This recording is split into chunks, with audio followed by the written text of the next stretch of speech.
And to delve deeper into India-Argentina relations, joining me is Ambassador Prabhu Dayal, former senior diplomat. Ambassador Prabhu Dayal, good evening and welcome. How do you read, sir, the significance of Prime Minister Modi's visit to Argentina? We just learned host of areas holding great potential.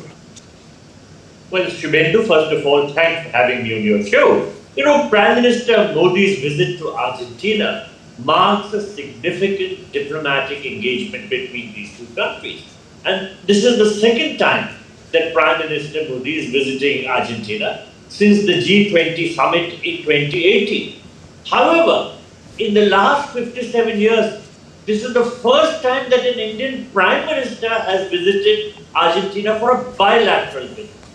And it is thus the first bilateral visit by an Indian Prime Minister to South America since Mrs. Indira Gandhi visited in 1968. So this trip comes at a time when both countries are seeking to deepen cooperation in energy, critical minerals, defense, and trade, while also reaffirming a shared position against terrorism.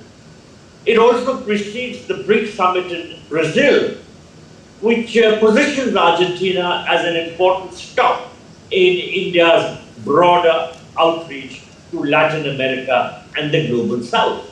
Now, let me mention that Argentina's vast reserves of lithium, copper, and shale gas have emerged as a key area of interest for India. And lithium in particular is essential to our clean energy ambitions and is used in batteries for electric vehicles and grid storage.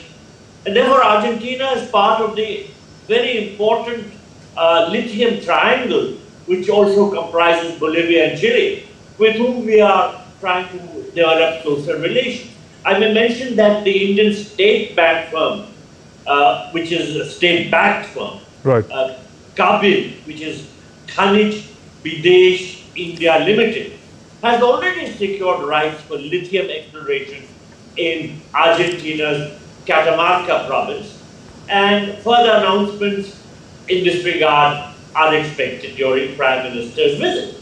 Let me also add that beyond minerals, Argentina's growing capacity in LNG and its untapped shale energy resources, which are the second largest in the world, are also drawing attention here in India.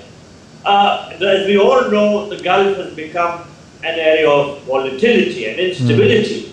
And there are sometimes question marks whether our oil supplies from the Gulf will be uninterrupted. And therefore, we have to look at alternative sources. And Prime Minister Modi's government is looking to diversify the energy sources. And of course, the Argentinian LNG is part of that equation.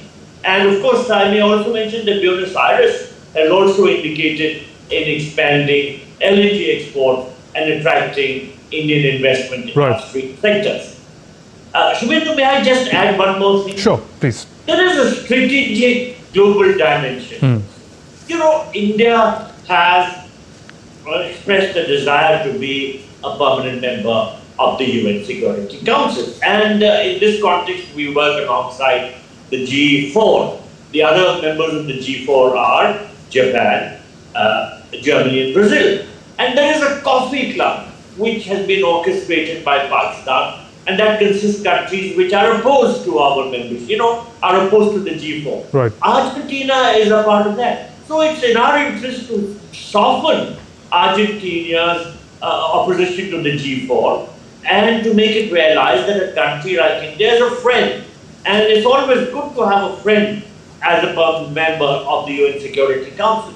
So it's in the interest of India in the strategic dimension also to develop closer relations with Argentina and make Argentina overcome those objections which it has expressed in the context of the membership aspirations of the G4 countries for the UN Security Council.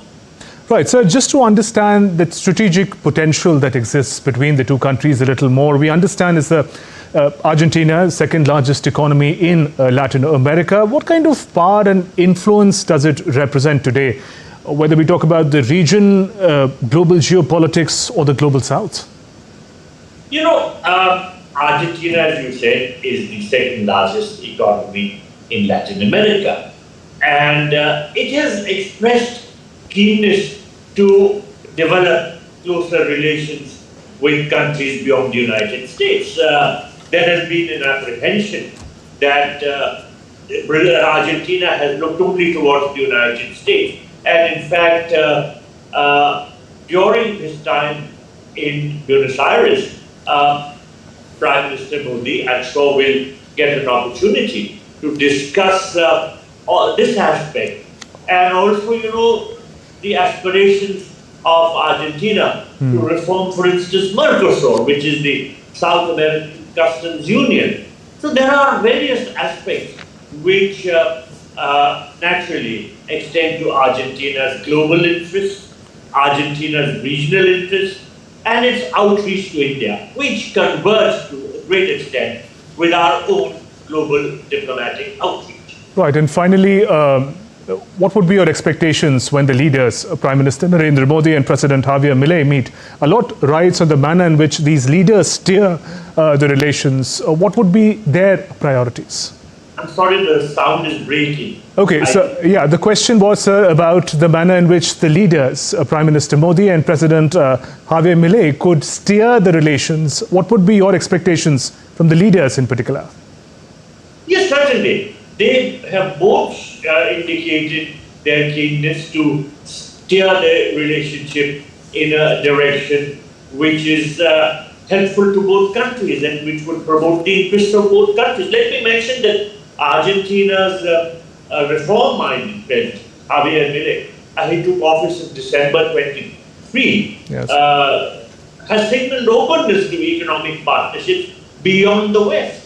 And with India pushing to revive trade ties with the Mercosur, Argentina's role becomes pivotal. In addition, we already have a fairly thriving bilateral trade.